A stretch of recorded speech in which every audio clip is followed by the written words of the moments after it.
Well, hello, how are you? Hello. Hello. Hi. Vicky is back and Paddy is joining us. Do you each want to introduce yourselves just a little bit? Tell us just a little bit about yourselves. Go for it. After you. Okay, I'll go first. My name is Paddy Gillard-Bently. I live an hour west of Toronto in Canada. And I've been writing plays since, I think, 1999. I've always written, but in 1999, I had a story that I thought, oh, this is a play. So I started writing then. And since then, I've had over 100 productions of various different plays. And I run a theater company. I work for a music organization that does big music festivals. And I just finished my first book. Wow. What is your first book? It's called The Jazz Musician's Daughter. Yeah, we'll see. Good on you. How about you, Vicky? You're a return pod guest. I'm a return. I have the honor of being a returnee. So I'm Victoria Z. Daly is the name under which I write, and my TV credit, etc. But call me Vicky. Everybody does. If they call me Victoria, no, they don't really know me. So I'm a playwright, and I'm a script consultant, and I'm an educator. As a playwright, I've had work across the U.S. and on four continents, and won awards on, I don't know how many continents, I haven't counted, but I work as a script consultant independently. I'm a faculty member at the Dramatists Guild Institute, where I work with playwrights to develop their new plays. As I say, I also do that privately. And I teach playwriting when people will have me. So that's rather peripatetic. I also do it online. And I have a book out, published with Next Stage Press, a book of short plays, currently available on Next Stage Press and also at the Drama Bookshop. What is that title? It's called Raw and Other Short Plays. It's a book of 7 plays. And I have to tell you, it is so much fun going to the Drama Bookshop and signing your work. That was one of the highlights for me in the last few months. And I lived for years in New York. I still run a writers group out of New York, but online, because I live in New England. I live in the northwest corner of Connecticut. Very nice. As a result of COVID. You moved. Well, that was what finally got me. We were doing. I was by state, and then COVID put us here, and then that was the final bit. Got it. Well, our first question, and I'll pose this to you, Paddy, and then we can talk about it a bit if you'd like, is what called you to become a playwright? You said you started in 99. You'd written a little before then, but something happened in 99 for you. Well, I was actually in my first play when my mother was 4 months pregnant with me. So I grew up in theater. I read No Exit probably 10 times when I was about 8, as I was doing lines with my mom. And then when I wanted to see the play, she said, "Oh no, love, that's way too mature for you." And I was like, "But I know you're the lesbian." And my dad was a jazz musician. So that I went into the arts. The other 3 kids would say I'm the black sheep, and I would say, "Oh no, I'm the only white sheep. I grew up with those people. I don't know who you grew up with, but I'm doing exactly what I should do." So we had a Dead Poets Society, and we used to meet and dress and stay in character, sometimes for a whole weekend. And and I was always Mary Shelley, so I was really interested in the romantics. And from these get-togethers, I started to know these people on a different level, and we kind of smashed the French romantics and the English romantics together. And I had this idea to write about them together, which meant they were all dead and meeting in purgatory, which was run by Mozart. And I knew it had to be a play. I'm a really visual writer. I could see that it was a play and not a film. And the first reading of it, it was over 3 hours. And I sent it to the local professional theater here. And the guy panicked and he said, there's 10 plays here and I've only read the first half. It's just, you know, your first play, most people would start sane and start with a 5 or 10 minute play, but not me.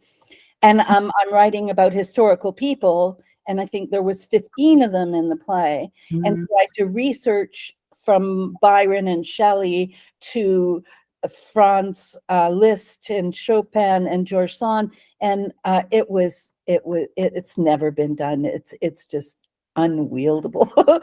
But and so Henry Bacher, who was running the playwrights group, said, I'd like you to come to the playwrights group. And in my very arrogant moment, I thought, oh, I don't want to be in your playwrights group. I'm not a joiner like that. And I went to one because I didn't want to look like a spoiled brat. And I was sold in 5 minutes. I was just, I understood in those 5 minutes what a collaborative process it was. And I found out that I work really well to a deadline. Like, I like that. And so that was my first play, never produced. And from there, I couldn't even tell you how many plays I've written. But I was just going to say to Vicky, when you were talking, do you remember when you were first a playwright and you'd send something and they want a bio and you'd list everything you've done, every little thing? And now I'm at the point, and I'm not saying I'm this great playwright, but I'm at the point where I'm like, yeah, I've had a bunch of plays done in a bunch of places. Like, and I always know a newer playwright when they send me a bio and they list every single thing. And it's just like, I think the more you get produced, the smaller your bio gets. Do you know what I mean? Yes. Yeah, that's it. So that's why I started writing plays. And I really like the challenge. It's way easier to write a screenplay than it is to write a stage play. But I like the challenge. I'm certainly not in it for the money. But yeah. So I like it. I like, but like you, I don't like the kitchen sink plays. I don't like, I'm mostly the funny plays don't make me laugh. I just, you know, I don't know if it's me. I laugh at Monty Python, but I like to be challenged by a play. I want to come away different. I want to come away maybe checking the things I believed in before I walked into that theater, and I want to come away questioning things. I don't want to come away like, I mean, death to me is if somebody says, "Oh, your play was lovely." It's like, you know, that's not what I want to hear.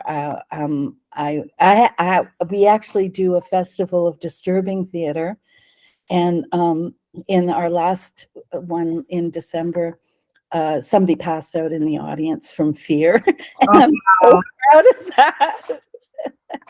And we had to get an ambulance and everything.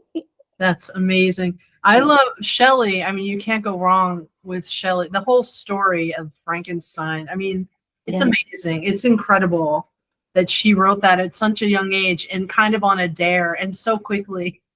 It's amazing. It's considered the first science fiction book ever published. Right. Yeah.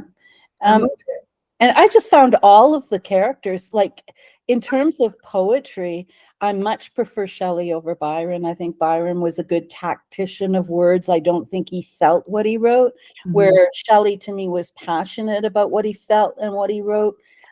I love that era. And I think I tried to take part of it, because in my play, George Sand adored Byron. Like, she loved him. But in my play, they absolutely hate each other, which what I know of their characters, they kind of would have, you know. Yeah. So it was fun playing with the characters like that. That's wonderful. So I wanted to ask Vicky, like, I talk a little, because this is way outside of my zone, of the difference between writing a script for a film or television versus the stage. You say it's easier. What is that difference? What's your Well, Patty's the one who said that. I didn't say that. Yeah. Well, So maybe I Patty just wanted thinks to know, that. Vicky, like, if you agreed with that, or like, how has it been for you? You know, most of my work is not screenplays. But I have consulted. You know, I consult on screenplays. I've consulted on TV, on document. I actually won an Emmy for a regional Emmy for a documentary that I was story editor on, and which is a different kind of storytelling. But I actually have to say, for me, writing a screenplay, I find writing a screenplay hard in that, I mean, you can do whatever you want when you're by yourself, but if you're in the system and you're supposed to be writing a treatment first and an outline first and that kind of, you know, I don't generally write from plot. I write from character, and so I find it hard. Like when I was in grad school and I had to do that, I found it somewhat excruciating, because I like the characters to talk to me and tell me where they're going and what they're doing, which fits playwriting for me more so than screenwriting, because with screenwriting, you're expected to have the plot ahead of time.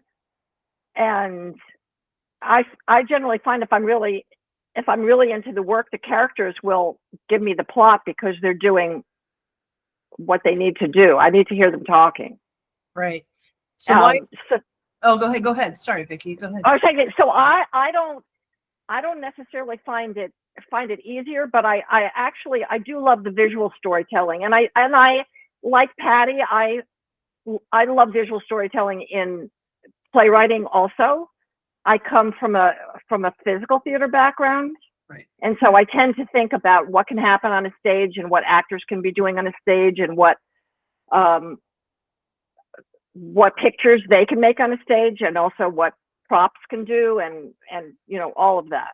I love the notion of, I just love theatricality. I love the idea, not the idea of theatricality, using theatricality, because I love that theater's more limited in some ways, but not in terms of the audience's imagination. And so right. It's about using the various qualities of theater to tell a story I find endlessly interesting. I love screenplays for that too, because, you know, then you get to be cinematic. But it's all about using dialogue is great, and can, you know, barely exist without dialogue, although you can have silent film and you can have silent plays. But I just love the idea of using everything else in addition. So I'd be interested to know why Paddy thinks it's interesting. I don't think playwriting is easy at all. I don't know, but I'd be curious to know why you think screenplays are easier, because I don't think any of it is easy. Yeah. Well, first of all, I've never written a treatment, which is so not like my character. Like, it's like my friend is in a relationship for 2 weeks, and she sits the guy down and says, "Where's this relationship going?" And I'm like, I don't fucking know where it's going. Why am I asking him where it's going? I've never asked that my entire life.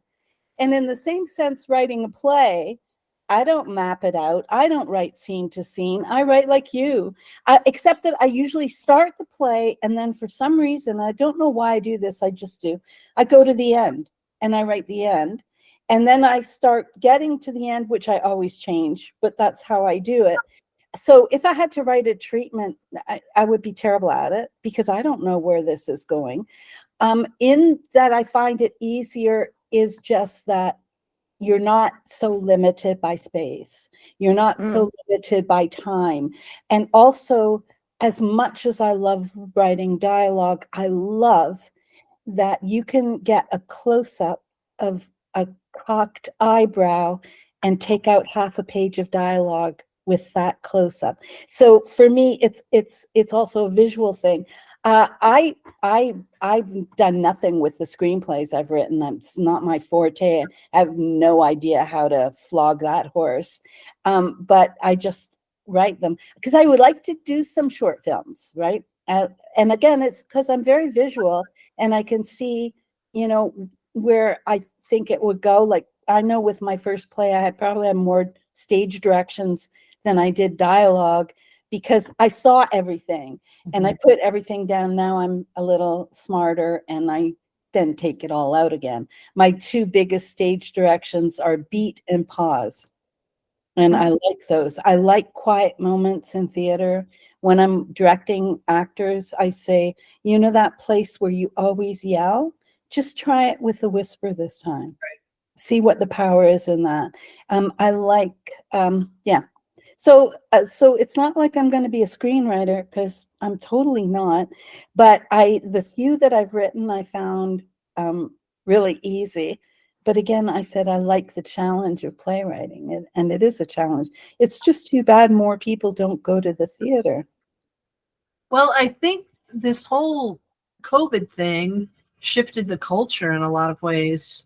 And I mean, I knew it when I was producing at the time, and I thought this is going to be a long-standing kind of thing because even when it passes, we're still going to have this weird feeling of sitting close to other people and this weird heightened awareness. And I just went back for the first time. I went to see something at the Kennedy Center, and I was like, oh no, it feels good to be back. It feels great to be here. And I think it's almost a perception of fear or something, but it's real. It's very real. I know all the companies I know are like just struggling for audience right now. Yeah, we got really lucky because we did our outside theater in the midst of COVID.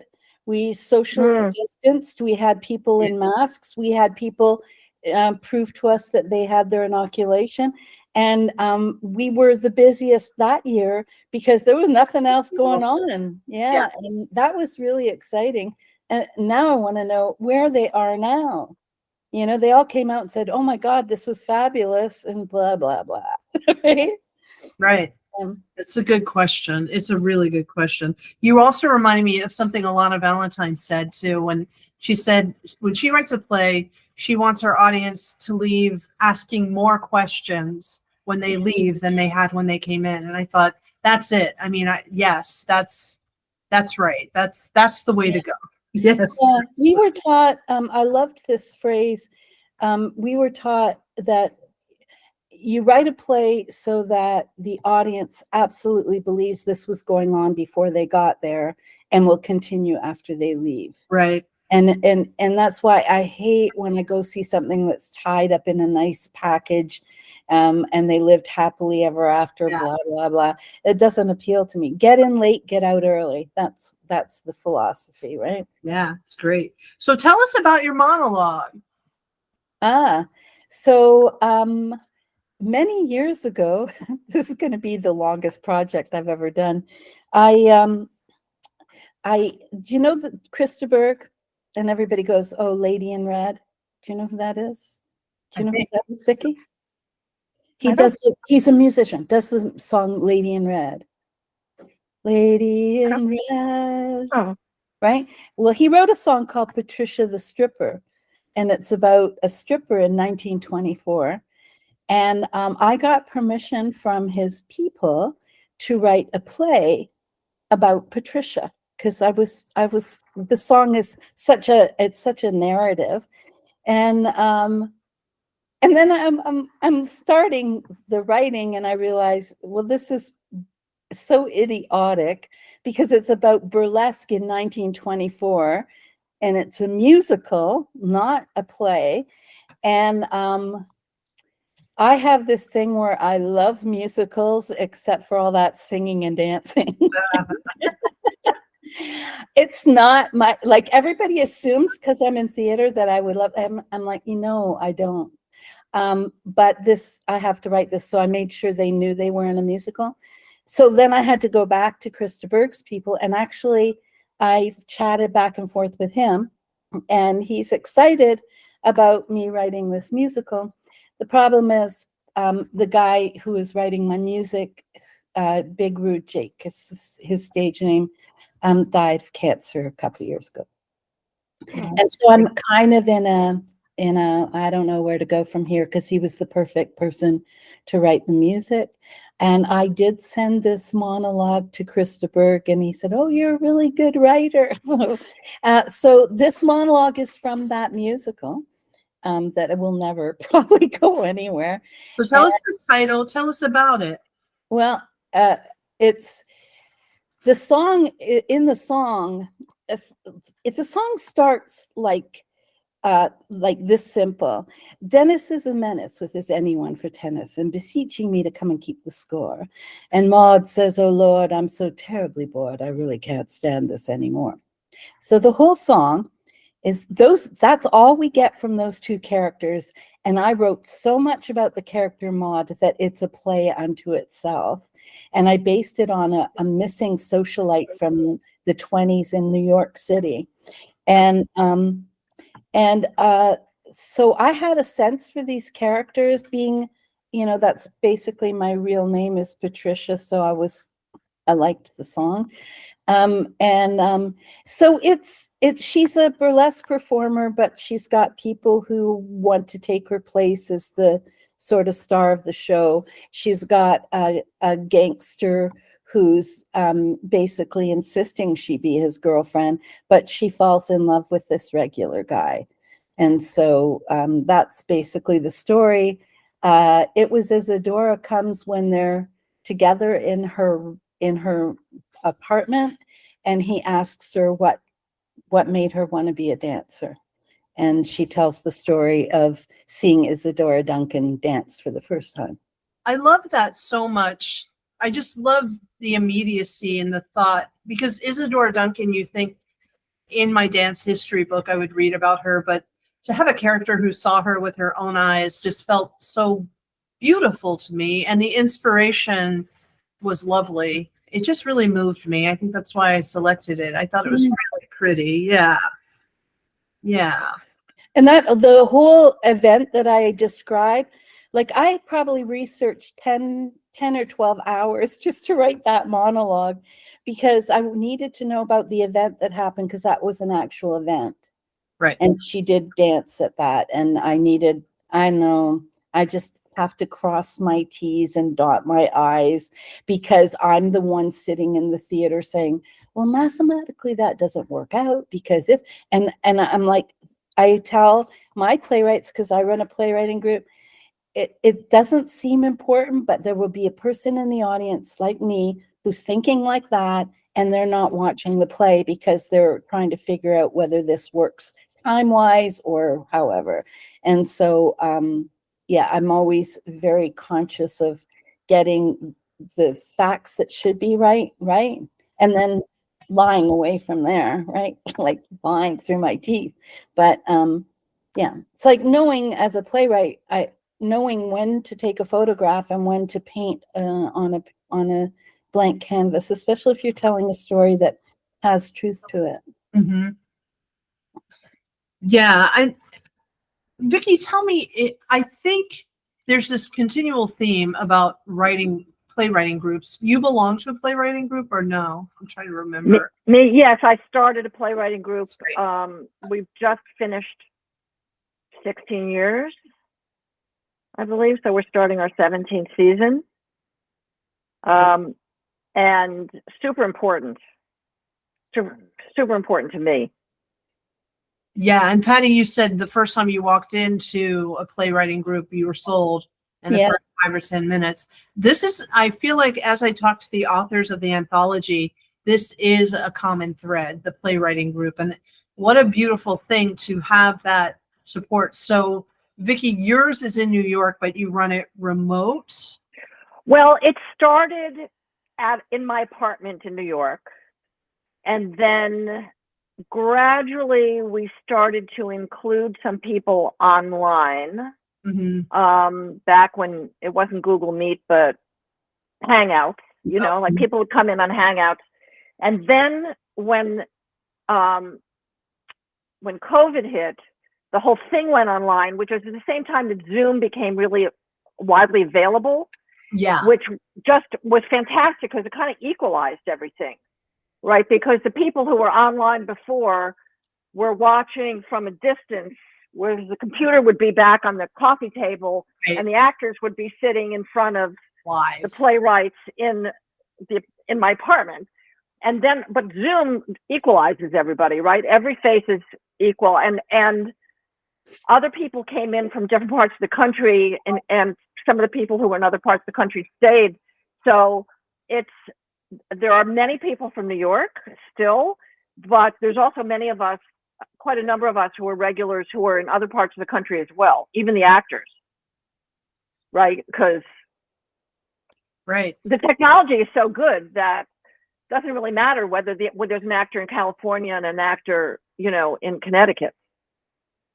Right. That's so interesting. And so, Paddy, is your playwriting group associated with your theater company, or is it a separate thing? And Yeah, it is Flush Inc. Productions, right? Yeah.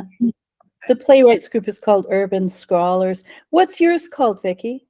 It's called The Ninth Floor. Okay. And the reason for that is because for years and years, I hosted in my apartment on the ninth floor. And then occasionally when I couldn't host, there was another member who also lived on the ninth floor in Chelsea. I was on the Upper West Side. And so it became, when we decided, oh, we need a name, you know, we went to the Kennedy Center and we were, and Julie Jensen said, you have to brand your group. And so we said, okay, we need, and that was clearly the name, the ninth floor. I love it. Yeah. Because I know a lot of people from New York were in the Oracles. Yes, I know people in Oracles also. Yeah, like Robin and Donna Spector, and Donna's come up and stayed with me. I used to go to the playwrights retreat in Ohio, and so I met a lot of those playwrights in person. And yeah, I feel like you all need your own bowling shirts. That's a good idea. I do have a sign. I have a ninth floor sign that I hold up sometimes, you know, that's been laser cut and everything. That's awesome. But it's really it's important in so many ways, because for one thing, it holds you accountable. Right. Like I think I might have said this the last time we talked, but I don't know how novelists do it, because they sit by themselves and they write for years. And that would make me absolutely nuts, because it's hard enough to write a play when you're by yourself. Yeah. And it's easy to go, you know, get into the weeds, I think. If you spend too much time alone, at least for me it is. So the fact that I have a touchstone every week is supremely important, even if I'm not bringing in my own work. But just the fact that we're doing the work together is, I think, really important. And then I always know that I have a place to bring my work and discuss it with people that I trust. And we all, because we've been with each other for so long, we really, you know, we have vocabulary together, not just regular, you know, dramatic literature vocabulary, but also just vocabulary, but, you know, amongst us. Yeah. And we also know each other well enough that when you hear feedback from a particular person, I mean, I always make sure to write down who the person is saying whatever I'm writing down, because that puts a particular spin on it too. Yeah. Right. Yeah. Certain people have a tendency to say things either certain ways or to focus on certain things, for better or worse. Right. Yeah. So, and it's a real community, which gets to, you know, your question about like, why do theater?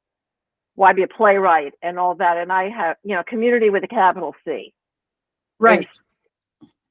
And for me too, I think it's so much about collaboration. When I direct, not that I've I haven't done I do it after the work's been developed in your type of organizations. And then when it comes to me, I just want to just find it in the room and then let the writer touch it, but then come see and then draw their own conclusions.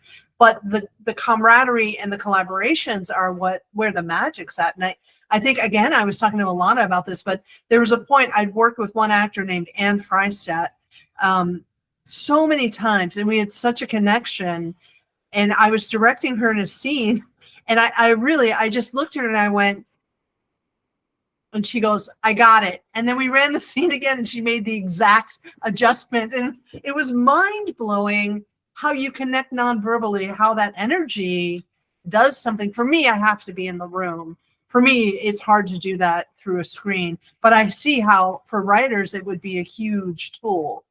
Very helpful. It's definitely better to be in the room together. And I miss being in the room with my friends and colleagues. It's just, there's no question, it's more fun and there's different things that happen. But I'm grateful. On the other hand, I'm really grateful to be able to, I mean, here we are talking online. Yeah. I'm very grateful for it because it means that I can be where I am. All my work is done virtually. All my consulting is done virtually. And even the Dramatists Guild insists that even like when I was in New York, when I was living in New York, and if one of the writers I was working with was in New York, they said you can't meet with them in person because everybody has to be treated the same way. Okay. Right.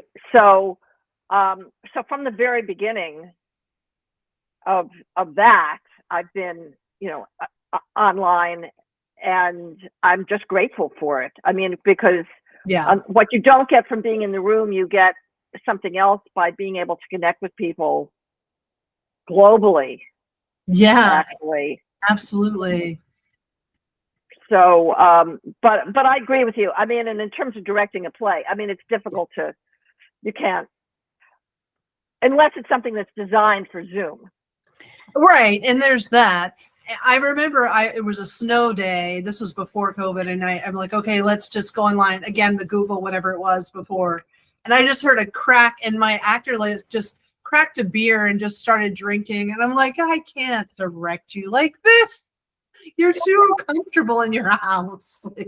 So for you, Paddy, how do you rehearse your people if you're always in a found space? Do you have a special rehearsal place, or do you could rehearse online, or what is your process like? Like my living room. Sometimes we go to the site where the play is going to be and just rehearse. Sometimes that works to sort of engage people in the area. What are you doing? We have flyers, that kind of thing. Yep. But I wanted to talk about Zooming because now for the music organization I work for, I write the grants, which is a soul-sucking business. Oh, yes, it is. But this organization is run by a woman of color. Her whole mandate is diversity, representing the marginalized, blah, blah, blah. Like, she checks all the boxes. And I know in Canada, we do a lot better with grants than, like, for instance, I've worked there for 5 years, and in 5 years out of grant money, I've gotten them over $1.5 million. Whoa. Wow. So, That's unbelievable. yeah, I We wish need I to could move do it to for my Canada. company. Exactly. How We much? have- There are a bunch of reasons, but that's one of them. Well, part of that was we timed it perfectly where we found a space to convert into a studio, because we have in-house concerts and we have art galleries and we have classes and so on. And so all of the granting bodies in Canada still had all the money, but nobody was producing anything. So I'm like, okay, let's look at infrastructure. And I got grants to renovate this space. I got grants to make a mobile stage. I got grants for sound equipment and audio, like visual equipment. I just was, and it was like, it was all there. likewise for myself, I got a grant to develop a play. And so I had 5 actors that I was paying, and we would meet every Monday on Zoom, and I would give them new scenes. And the play is, it's basically about the casualties of DNA testing. Ooh. And so, which I'm one of. And so I could write the play, but it's not my story. My story turned out really nice. Other people's stories are not turning out nice. And the reason you don't know what how widespread this is because most of the people are still expected to keep the secret, you know? And so, for instance, there's one Facebook group that I belong to. It's hidden. And there's over 9,000 people in the group, and they've all had sort of a "who's your daddy now" surprise. So it's epidemic, and people don't know it. Wow. So I needed to tell their stories, not mine. So in the play, there's 5 different stories, and the way we did it was we had everybody was playing the different parts of each other's stories, and I liked that. I mean, you could do the play with all the characters, and we would meet every Monday, and I would give them a new scene. I would hear it. I know I physically couldn't see them move, which bothers me. It's like a reading where people are sitting still and reading. It drives me crazy. Butt magnets. That's what I used to say. Oh, I hate it. When we do readings of women's work, it's book in hand, you're moving around the stage. We have limited props, but I don't want to go where I can't see the actors connecting with each other. They're just staring forward with music stands, and I hate it. So anyway, we started that at the end of March. By the end of May, we had a Zoom reading of the entire play. It was so good to have those actors working with me because I could hear right away that doesn't work. This has to. A lot of it was rearranging, and by October we did a full workshop of it. And I got to tell you, the conversations after the workshop were as interesting as the play was, because it was like everybody had a story. They knew someone, or I had one person in the audience who found out she had 2 more siblings, half siblings. She found out her father had, it was all over the place. Found out her mother was actually her aunt's child, and not it was crazy. And but again, it's like, you do a DNA test and you find out, the family has a dirty secret, and it's you.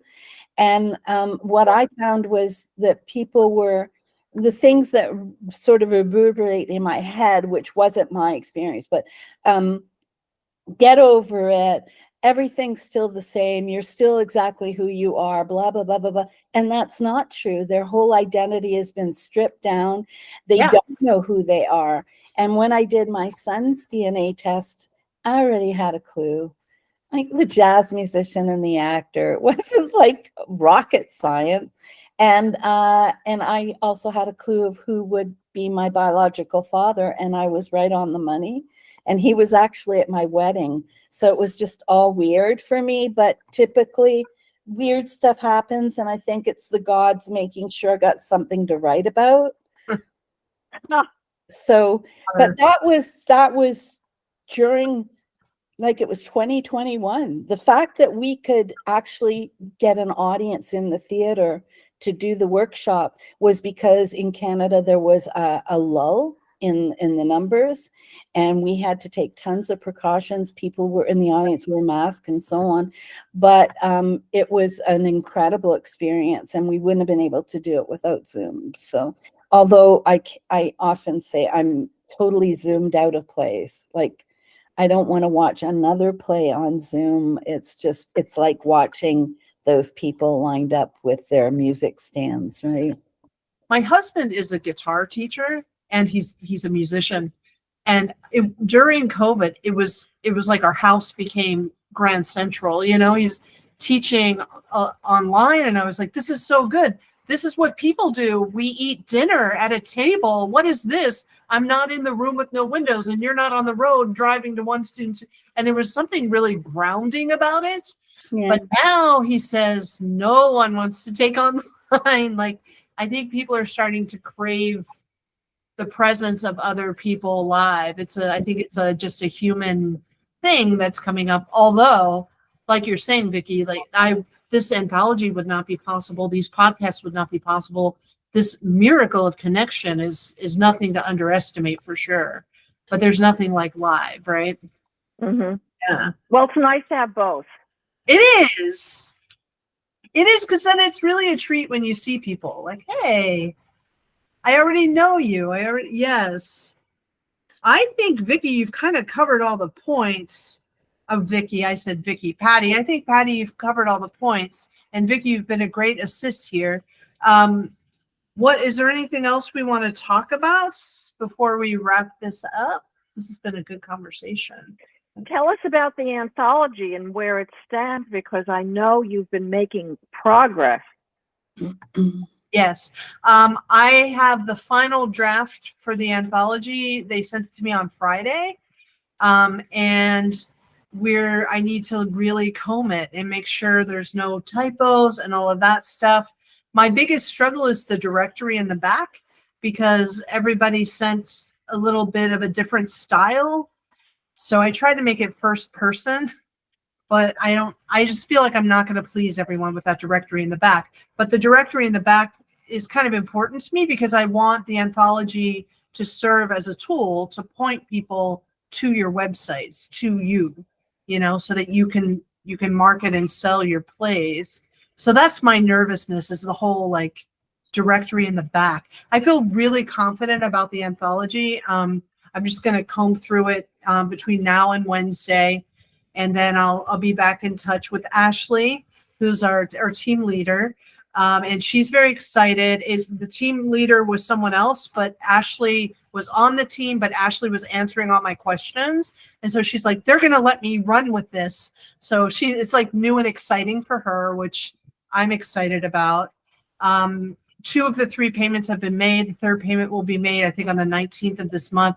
It's basically paid for. It's moving along really well. Yeah. That's great. And the chapters I'm excited about. There's a whole reproductive chapter. There's and I can read. You want to hear the chapters? Sure. I'll read you the chapters. This is how and we say this in the front, like, as a producer, director, whatever, literary manager, this is how I would divide the submissions. See, I'm used to looking at this online. Now, here's my hard copy of everything. Okay, so chapter 1 is Venus Veterans. So they're writers I've produced live on stage. Some of theirs are segments of something I've already produced of theirs, and some of it's brand new from them. But they're all people that have actually worked with Venus. And then chapter 2 is Age of the Mother, which is just sort of anybody of that age, you can do any of these monologues. And then there's Age of the Crone, which is anyone who's been through menopause. And what was interesting about Age of the Crone is so many women wrote little plays about either celebrating or killing their husbands. And they're mostly comedies. This is a strange theme that's running through the Age of the Crone here. And then chapter 4 is Ageless and Archetypal.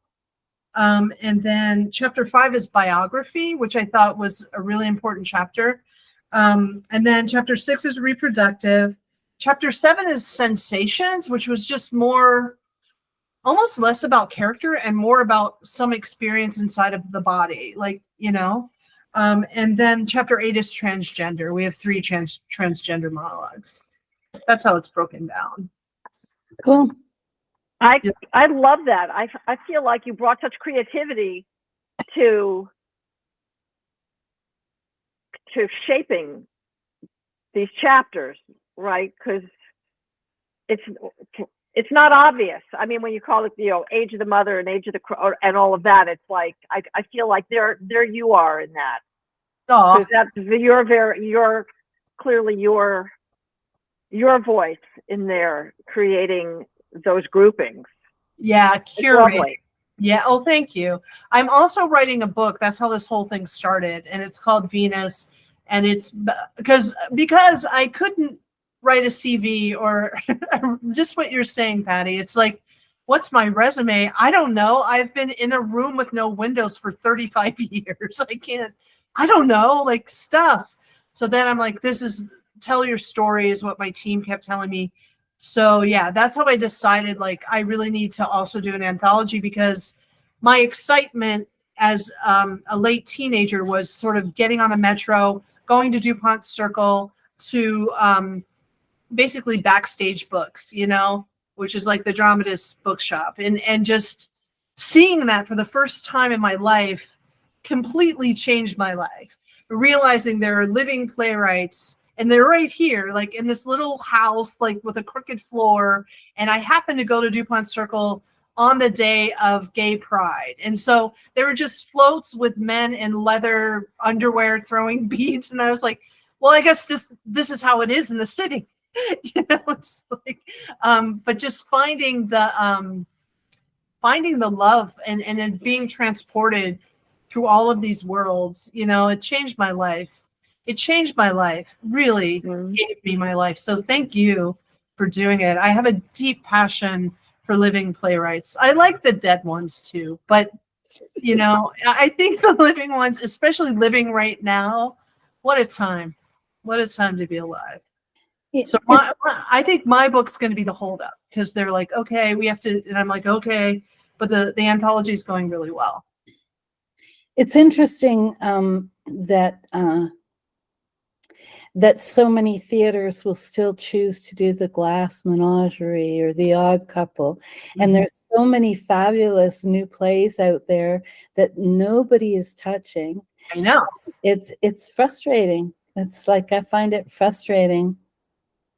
I miss my audience, because we just had a little storefront and we would maybe seat 30 people. But there was, Elizabeth, who always drove from Newport News, or from, which was like a 3-hour each way. And she's like, I do this for myself. She would drive 3 hours, see our show, drive 3 hours home. Or there were other certain women who would come and say, I don't want my husband to come. This is something I do for myself. And I'm like, that doesn't help my numbers, but good on you. That's great. And there was art. Like, I had a special chair for this one man, and just the relationship with my audience is something I treasure more now than as it was happening, because they were lovely and they were willing to see what the heck we were doing next. And my whole thing is, I'm never going to do the same show twice. So they're like, do a remount. I'm like, I don't remount. If you missed it, you missed it. I'm sorry. And that's why I'm poor. But no. Do you think again about doing? I mean, you don't have a space anymore, but could you have a space when you need a space? Yeah, for sure. Yeah, I could. I just think I've enjoyed the break. I was actually closing a show on Sunday, starting rehearsal on Monday. I was making myself sick. I was a workaholic, and it was turning the thing that I love so much into something that I kind of loathed. And I had to just stop. I started swimming again. I swam 21 laps today. I was like really proud of that. Started taking care of myself, started making food, like started realizing I'm a person. So this has been sort of, we're writing a little show, Amy and I, who's one of my artistic partners, to celebrate, the anthology. And we'll write a song with hopefully a line from, each one of the plays. And a bookstore already wants us to come to sell, and another theater company wants us to go over there. And I know a lot of people, like we could go do it a lot of different places. I was just like, I need to lock the door and do my thing. And now I'm kind of like, I did that. I locked the door. I did my thing. Now what's next? And how do you stay open to it? It's kind of terrifying, but exciting. And I did site specific work too. Before we had our space, I did work in an attic. And I love it. I love the challenge of it. It's like another character, Yeah. Yeah. Does that tell you enough? Does that tell you too much? Have I overshared? Not at all. No, I find it fascinating. So the fact that the space went away in some ways was wouldn't call it a blessing, but there was a gift in it. Yeah. And yeah. when we closed our last show at the end of 2019, I looked at Amy and I said, I think this might be the last show we ever do here. And that was right before COVID hit. And I was just kind of spent. And I had the tragedy, and, you know, my friend was raped and murdered on Christmas Day in 2016. And it took us 3 days to find her body.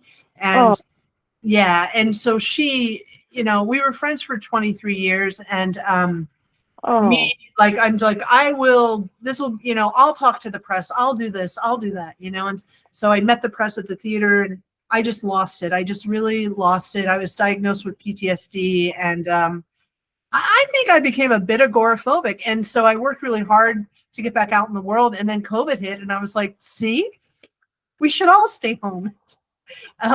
And the theater was only 2 miles from my house, so I could keep doing the work.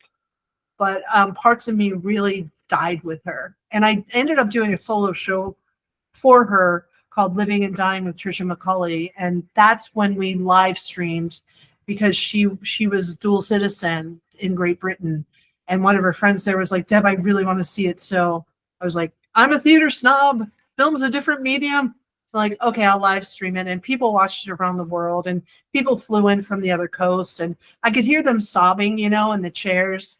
But I was like, I'm going to celebrate her spirit, and I'm going to, you know, and they were like, thank you for putting words to things we don't have words for. And, you know, so it was a few years of pretty big struggle for me, but I kept producing anyway. And I think that's why my body started getting sick. You know, the doctor thought I was having a heart attack. So I texted my crew, and I was like, I might be having a heart attack. Can you guys run tech without me? They're like, sure. Wait, what? So I just got into a place of self-neglect for me. That I like stop and reclaim and look at, like, this is what I love. I love the playwright. This is what I love. You know, the new dude who moved in next door who stalks us, I don't need it. You know, I don't need any of the stuff because of my PTSD. I really couldn't handle a lot of it anymore. But I did. I handled it anyway. But now I'm like, you know, I'm not going to tolerate, because when you have a cheap space, you get a slumlord and you get crazy people around you a lot of times.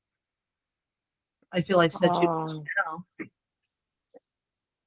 Yeah, I had a feral cat lady who like stalked me and like screamed at me at places, like, but I was playing in Ricto. I was in the show, so I was playing this the underground earth snake goddess, and I had these two snake puppets on my shoulders, and I was like, you can't feed your cats at the bottom of the steps, because now we have all of the creatures. Like we had the raccoons, and you know, and my actors are in spandex and they're gonna get bit. Like you just have to move the bowls. And she was like, she just exploded on me and told me there's always one bitch, and was like screaming at me. And I was like, what is your name? Where do you live? And then I read about that in the book, and I'm like, looking back, like I'm like this snake goddess just going, what is your name? Where do you live?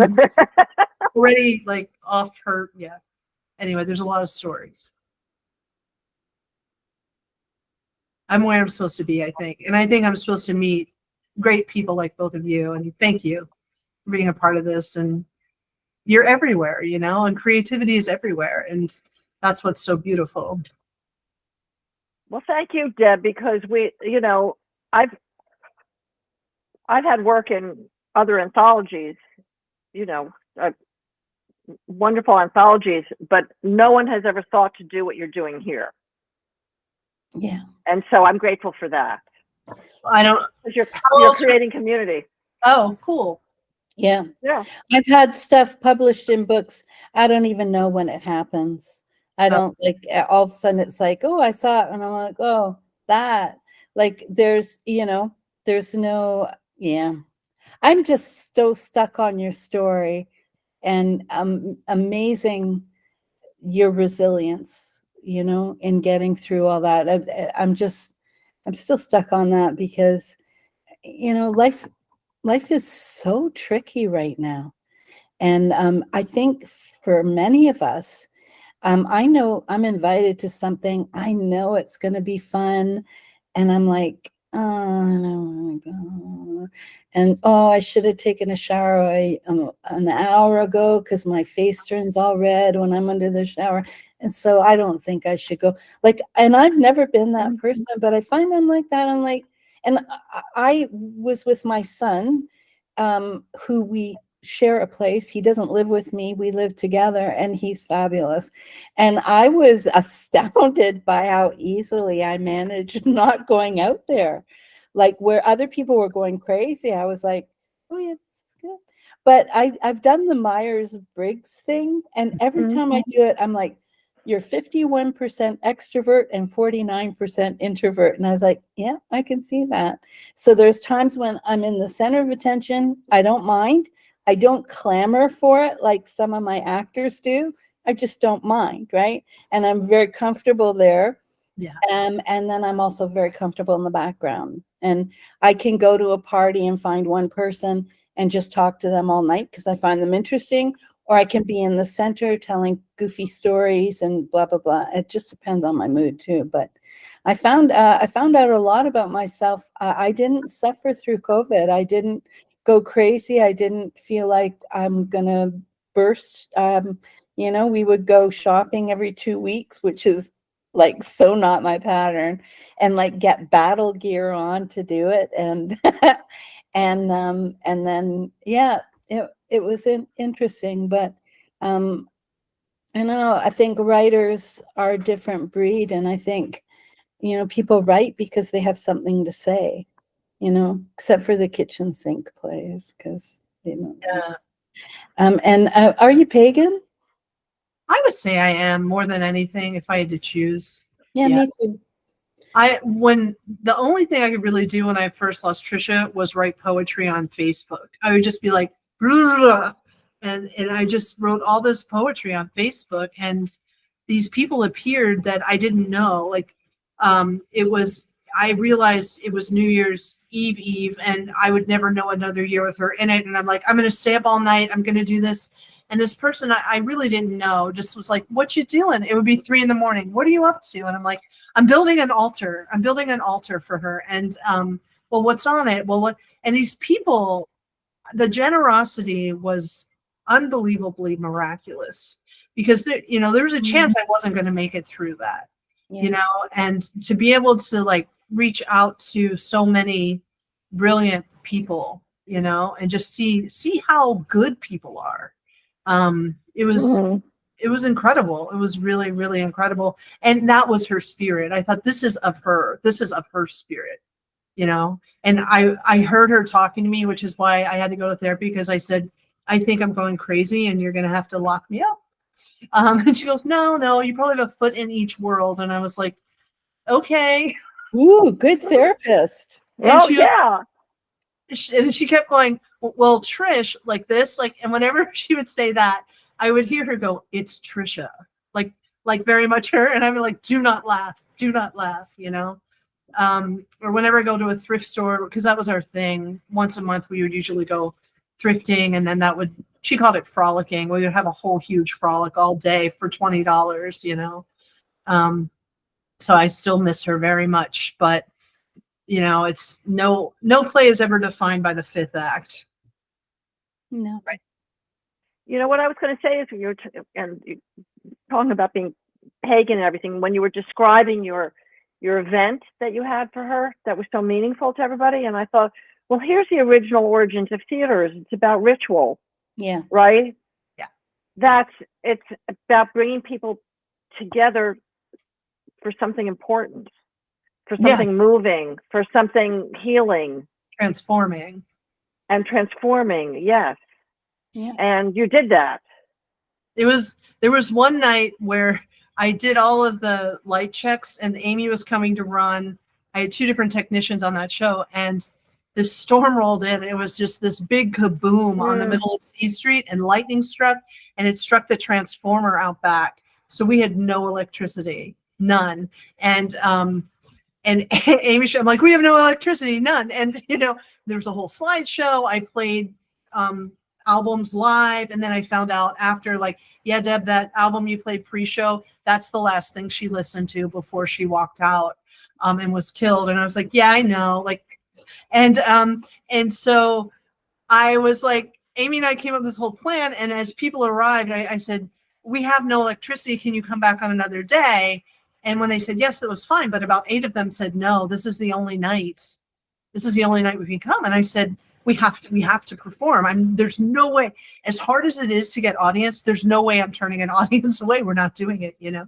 So they turned on their flashlights on their iPhones to follow me. And I did the whole thing in the dark. And we told them like where to go on YouTube so they could queue up the slideshow so they could watch it on their own phones. And we just made all of these adjustments, like, right. Talk about working with someone forever, right? You just like, boom, you just know, you just jump in. And at curtain call, I just couldn't leave because it was pitch black and I couldn't see backstage. And I had a big red couch that represented her apartment where she would sit on her couch and watch me cultivate solo shows all the time. And so they were all sitting on the red couch. And I just sat on the stage and we just talked for 45 minutes. We just sat there talking in the dark. It was incredible. In the dark. Yeah. That's pretty beautiful. It was incredible. Yeah.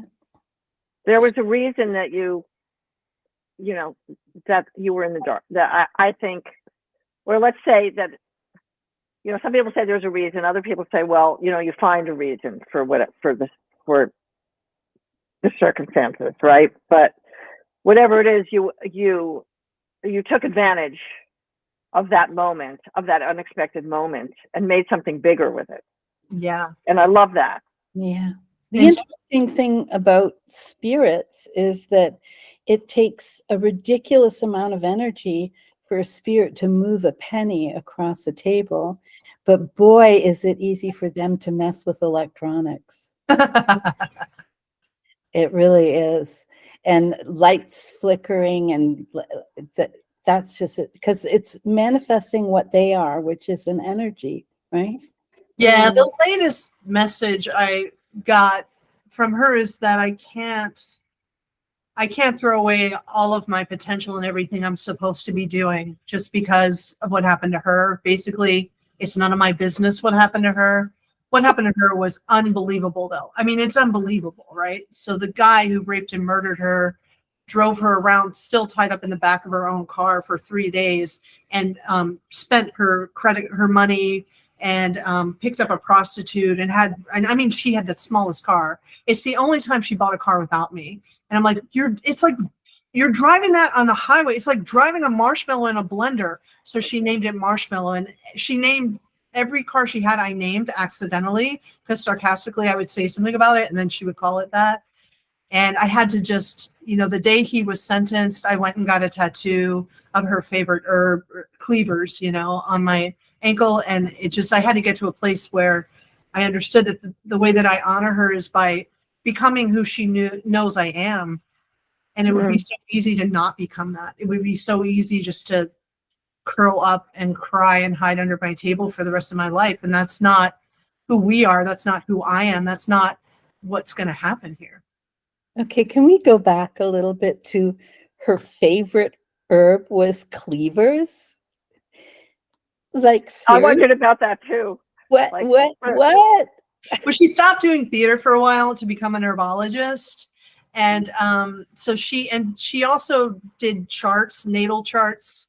So when I call her, I'd be like, this is going on. She's like, well, your 12th house of, I don't know. Transiting your Venus. So don't make any decisions about love. Exactly. Like, this is why. And I'm like, okay. And you knew she loved you if she had done your natal chart. That was kind of how you knew. And she studied near here because she fell in love with the area. She said because of me or whatever. But they took them out to a farm in Ohio somewhere. And that's where she discovered cleavers. And she made a wreath and put it on her head. And this is the first year I haven't had cleavers in my backyard. This is the 7th year without her. So I feel like it's a new day. It's a new place. This is feeling like all about me. And I wanted it to be about you two. So, well, can I just say that if it doesn't grow on your home property, you don't need it. No. So just a weird thing. 3 weird things I need to tell you because my life is filled with weird coincidences, right? So I had a really, like my best friend for 12 years, hopelessly addictive personality, just name it, cigarettes, alcohol, recreational drugs, pharmaceutical drugs. And I was okay with that because she would always go away from me when she did all the bad stuff until she found crack. And then I had an 8-year-old son and I was like, done, right? I don't want that in my life. She finally committed suicide. And I say finally because she tried so many times. She was very bad at it, right? And I wrote a play about her called Accidental Fish. But last night or this morning, she was in my dream. And when it's a normal dream, I always take a note, right? Nothing because I have dreams with like aerial views of Chicago with like subtitles and shit. So, and she walked by me as I was watching the car and I said, Suzanne. She kept walking and then she came back again. And I said, Suzanne, and she turned around. She looked great because she didn't in the last couple of years. And she said, I just want you to know I'm not doing the drugs anymore. I'm not drinking anymore. I'm not. And she listed everything. And then I woke up and I was like, that's really cool. The other thing is I do astrology charts and I studied medieval herbology. So that's why I had to ask about the cleavers because it's just like, and it's not the one I would pick for my favorite. No. So interesting. But yeah, and I love that she always believed everything had a purpose. So what someone else would think of as a weed, she thought of as medicine. Like everything is medicine. It's just a matter of application. And I just feel like I love that. I love that point of view. And yeah, she was valedictorian when she got her master's. I was there and she spoke. They have it on YouTube of her final address and how in love she is with plants, the plants. When was her birthday? February 25th. She's Pisces. Pisces. Yeah. My sister's birthday. It's funny. That's just funny. I also do past life regressions on people. Oh, Lord. So I've met some extraordinary people on my living room couch, but I have a motto, which is some bananas shouldn't be peeled. And so I'm very picky about who I will do that with. Yeah. And I'm knocking wood, I've never had an incident where somebody, loses their mind or whatever.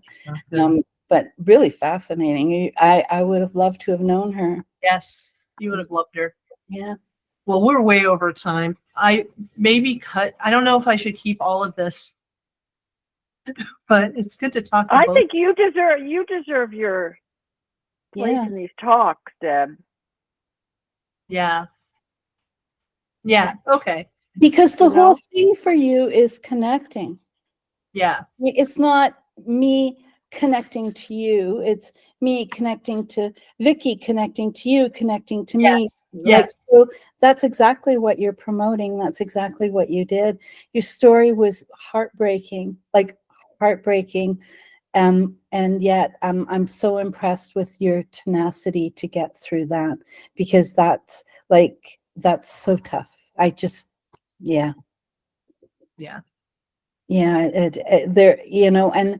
the problem is there are really wonderful people in this world, but one bad person just has so much of an impact that you forget that, Yeah. Well, on that note, I'm gonna say goodbye and stop recording. Thank you both. It's nice to meet both of you. You too. Nice to meet you, Paddy, and Deb. Thank you as ever. Yes.